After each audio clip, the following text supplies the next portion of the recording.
Hello, hi. Thank you for inviting me here, and thank you for sitting there and listening to me. Um, what we are doing, basically, look, music is very, very integral to Coca-Cola. Music is extremely important to our brand. The other thing is what we are creating is integrated brand experience. Using music or amplifying music along with everything else we do with Coca-Cola brand, right? So we take music and take it to different touch points, different aspect of experience. We create those different part of experience, and I'll talk about it in a while, what we call integrated brand experience. And that's very crucial to us, how we use music, how we bring our point of view and music together in building not just content, but also a content library, a pipeline, an engagement platform for our consumers. So if you see music, the way we are using across different markets, why we are using music, one of the things is it transcends the boundary. You know that it's global, local, it can work together also, global and local. Uplifting experience, it's like Coke, it's for every day, it's gender neutral, it makes perfect sense. All those values are written here, they're all not just for music, but they also stays true to brand Coke. So those things work together, and that's one of the things. Other passion points we amplify. We partner with FIFA, we partner with EPL, we partner with Euro Cup. Soccer is equally important, but then you have gender bias. You have a seasonality, while music works almost all the time, almost any part of the day. Throughout the week or weekend, so it's kind of it has its own kind of qualities and kind of high points.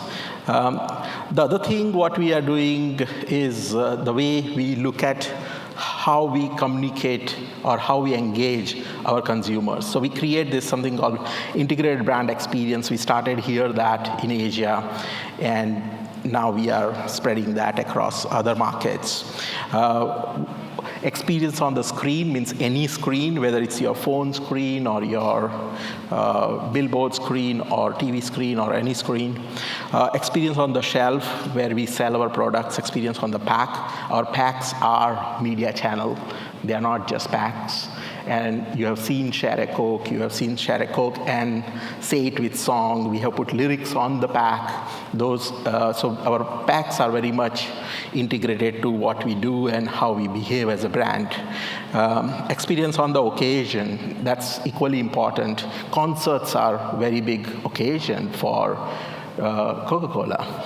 So, and then in between, in the middle, you have core creative idea, you have disruptive technology, you have meaningful design, and of course data.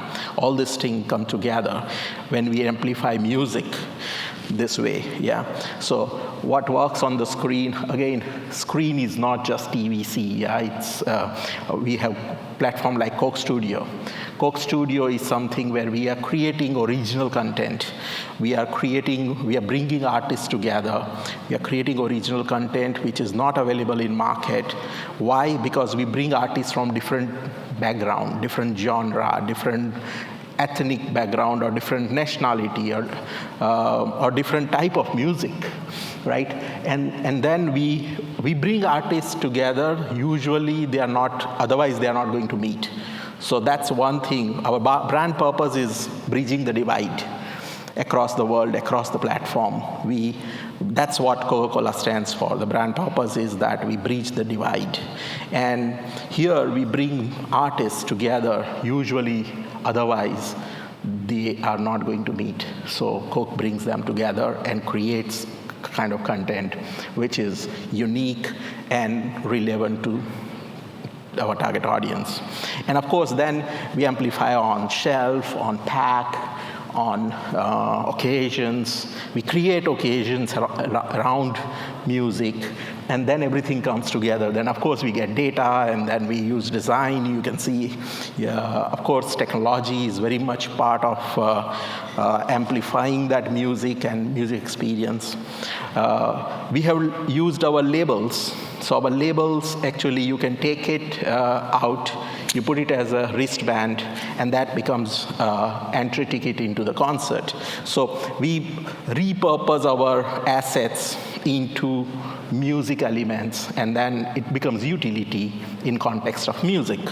So those things, this is Philippines. So authentic music, real Filipino music, diversity of artists, as I mentioned, bringing different type of artists together, bridging the divide, and that's Coke Studio, right? And Coke Studio is not just in Philippines.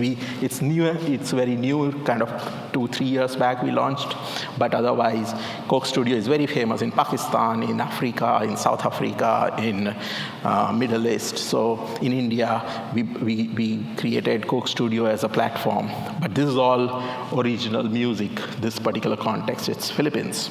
And we take that music to big concerts in stadiums, but we also take it to small pop-ups in university campuses and those kind of places where we need to reach out to our target audience. Our target audience, teenagers, they don't go to late night concerts, so we take concerts to them during daytime. And make everything accessible, right? And then, of course, we take, this is Valentine's Day, so we use, again, our asset, which is vending machines. We make our vending machines into karaoke experience.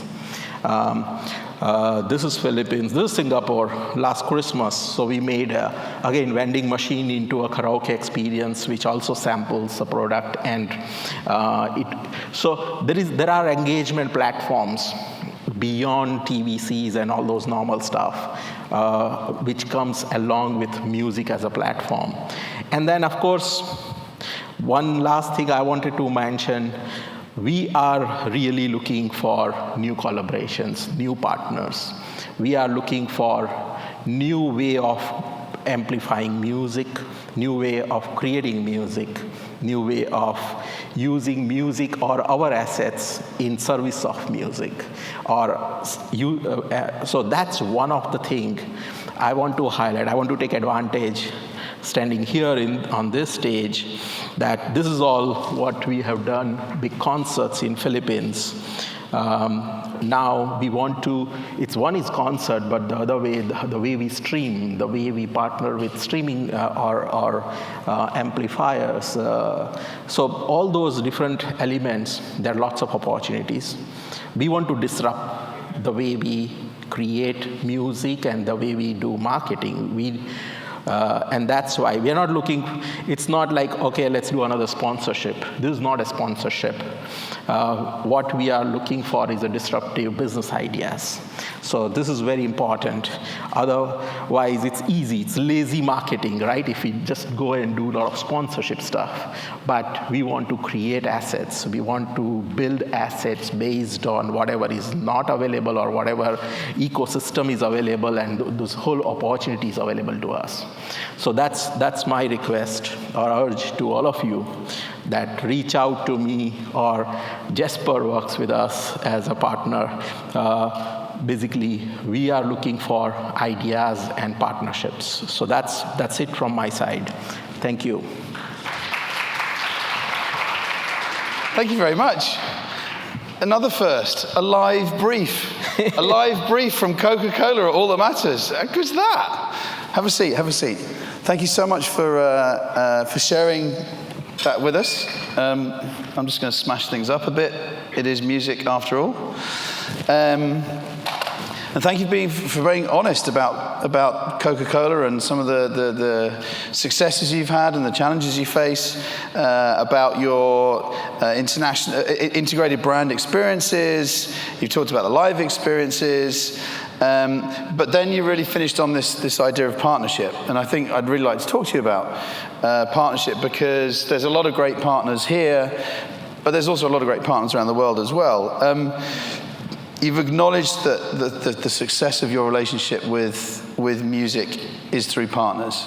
So what would your definition of a good partner be, a successful partner? So different type of partners comes to us and say, hey, I'm Spotify. I want to take your pack as an asset and amplify my brand and reach out to millions of consumers, you go as a Coke brand, and I want to ride on that. We have done partnership with Spotify that way. So they saw us when they were launching Spotify here in 2013 or 12. We actually created our programs like that, that we can work together. So we created Share a Coke, and then we said Share a Coke, say it with song. And we actually put, you can scan the pack and download an album or playlist or song, or that particular song lyrics written on that particular pack. In Japan, we created, we put years, so 1973, 1965. You scan that and you download that year's top 10 hits. And everyone has their own favorite years. Based on their birth year or anniversary, or basically whenever you see a lot of, you tend to gravitate to certain. So everyone wanted to figure it out that, okay, that's my birth year, but what top 10 songs? So we wanted to bring relevance with Spotify, using our packs, making overall experience much more richer to consumer, all these things together. So that's kind of partnership we are looking for. And that's where we need to innovate things. So those kind of partnership ideas, I just gave example where we start from almost like not done yet kind of brief, and then say, let's do it. So you talked about some successful partners. What are you not looking for in a partner? What do you not want to see? So we get lots of inquiries for sponsorships. And that's what we feel, as I mentioned, like that's lazy marketing. It's like signing a check and say, okay, put my logo and everything. And that's what we don't want to do. That's not helping anyone. Even those events, it's not right for that. We need to have a right ecosystem or role to play. So that's why Olympics, we are not sponsors, we are partners. We take Olympic torch everywhere across the world. FIFA, we are not just sponsor, we are global partner for that. And we have long-term commitment for 25 years, 30 years, 50 years. So that's where we build. We take FIFA trophy to 100 countries. And small countries and big countries, and we do that whole FIFA trophy tour every year, every time, every fifth year. So that kind of partnership and ecosystem building, overall program building, so where we take FIFA where FIFA is not going to go. So we took FIFA trophy to Papua New Guinea or Afghanistan, where you know that FIFA is not going to happen in next few or maybe many years. So, of course, we do FIFA trophy tour in bigger cities also, but we make sure that we cover those places where otherwise people are not going to, won't be able to reach so close to trophy and look a real trophy. So all those different purpose, kind of what brand stands for, what other brands, FIFA stands for, all those qualities coming together, and then you design a program, you design a larger platform which goes on for many years. So those kind of assets we want to build, and as I said, we don't want to do a couple of years kind of sponsorships and see what happens kind of stuff, yeah. So you talk about FIFA, you talk about the Olympics, and we do have Sports Matters here. And we have FIFA's head of commercial, Philippe Lefloc, here as well. But you're not talking about a global music campaign, or are you? Or are you talking about local or a bit of everything? So Coke is very much global and local, right? So when we look at the brief, we see whether it stays true to our global values, but also needs to make sense locally. So that's why when we looked at Philippines as a market for Coke Studio, it makes perfect sense because that's where that local music innovation was kind of an opportunity, and that's where we can play a role. And we can bring artists, local artists, to global platform. And once Coca Cola signs them and takes them out or brings them to a larger stage, that's kind of a role we would like to play. Yeah. Is Coke becoming a media company? Not really, but we would like to one day become like that. So if someone can put few slides together and make a presentation like actually we are a media company, because we do those kind of stuff, but we need to figure it out, business model. We need to look at it from the new generation perspective, and the way we are creating experience, the engagement platforms, all those stuff, there are lots of opportunity. We have started monetizing some of our assets, and that's where it becomes quite interesting in going forward. Yeah. So you just mentioned you've started monetizing your music assets? Some of our brand experience assets. So we already do a lot of licensing. We do a lot of merchandising. We have created a partnership with Converse and Keith. And so a lot of those kind of fashion labels partnership. So, and those are already monetizing that have a licensing business, have P&L. So that's the way we see opportunity in other areas as well. So is monetization one of your success metrics for Coke Music? Not really. Not really. We won't start with P&L discussion, but we see that as a huge opportunity. So I won't see that, okay, that's the end goal, but along the way, that becomes an interesting proposition, because then we can create more partnerships, we can create more larger ecosystem, and that's sustainable. So sustainability goes hand in hand with overall business model rather than you have budget and you spend. So, yeah. So as you know, at All That Matters, we have multiple tracks, as we said before. I'm keen to understand if Coke has used music with other tracks as well. So you mentioned the Olympics, you mentioned the football. Do you use music in those sports campaigns or in gaming or anything like that? Yeah. So FIFA. We created FIFA track with Kenan. We have always we create very popular tracks with very good artists for FIFA always. So always we mix music and sports, especially FIFA. But we see much more opportunity to bring music, also gaming, right? One of your track is gaming. So that's what is working out very well. Last week, we were partnering with the gaming championship in Vietnam with Coke Energy. So we have launched Coke Energy, and that's a perfect brand to play in gaming area. So we are doing a lot of work with gaming cafes, gaming companies, competitions. And that's a very fascinating world too. Yeah. So using music to support other passion points. Yeah. We were talking about a lot of global stuff, and you mentioned Vietnam there. What are the kind of projects that Coca-Cola are getting involved in Asia? Music projects. So Philippines, you know what we have done in India with Channel V, and also later with Coke Studio. In Pakistan, we have a very successful Coke Studio. So all those are real platform. We are really interested in building platforms beyond this. I can't talk about it right now, like what we are going to do in near future, but definitely we are very passionate and committed about music platforms and this part of the world. Yeah.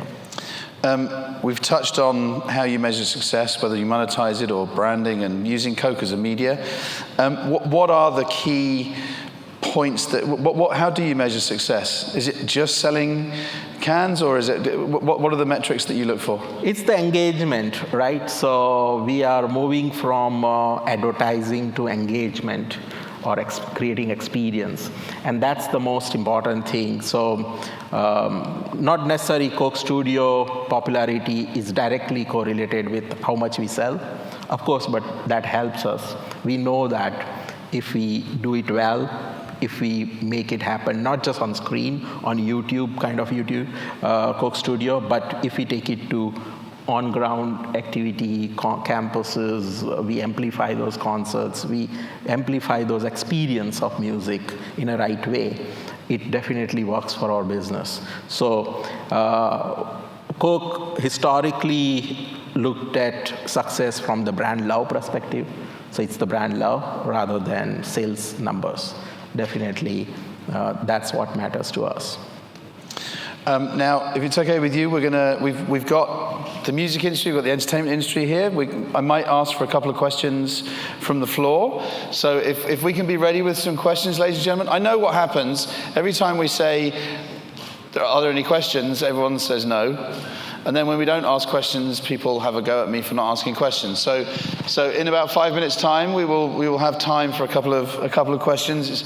We have one of the wonderful things about Pratik that he won't mind me saying is he's very transparent, very open, very honest with the way he approaches his work. So I now need to find my where we were in you also had some other nice examples that you shared with me previously, the wristbands. Yeah.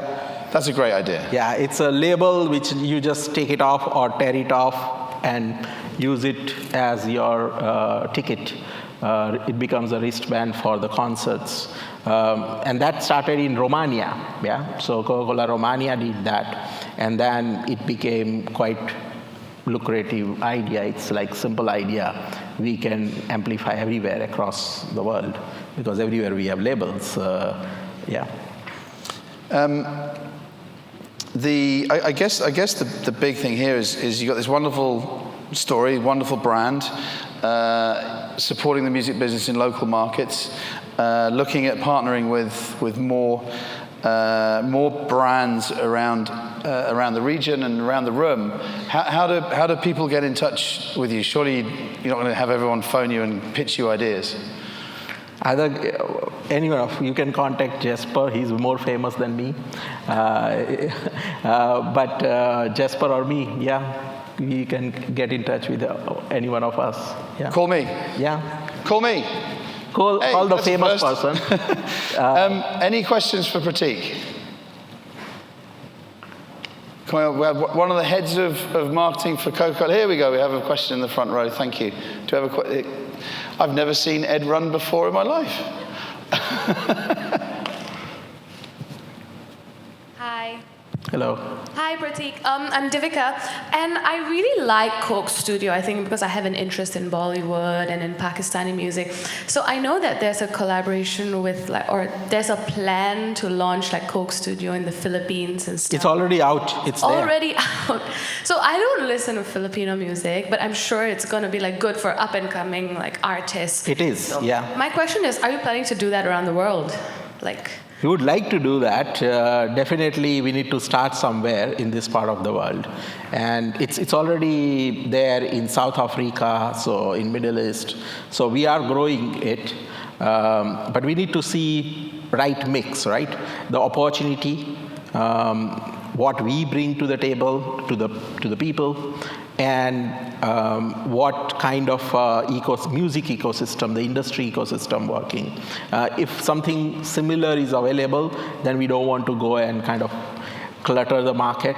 But if this is an interesting perspective, so we want to make sure that we go with a very fresh content wherever. So when it came to India or happened in China, it's still unique. People wait for next season, and that's the thing. It's like Netflix or Netflix. People wait for the season, and sometimes we ask our community, Coke community, where you can scan or you can get particular season little earlier, and they really feel that as a privilege. So those kind of experiences are very important to us. Philippines, it's already there. We are already in our season 4, so you can check it out on YouTube or anywhere.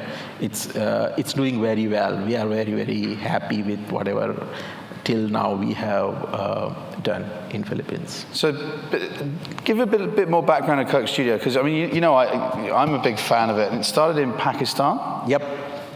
So there are multiple angles to that, right? It happened like around 10 years back, and that time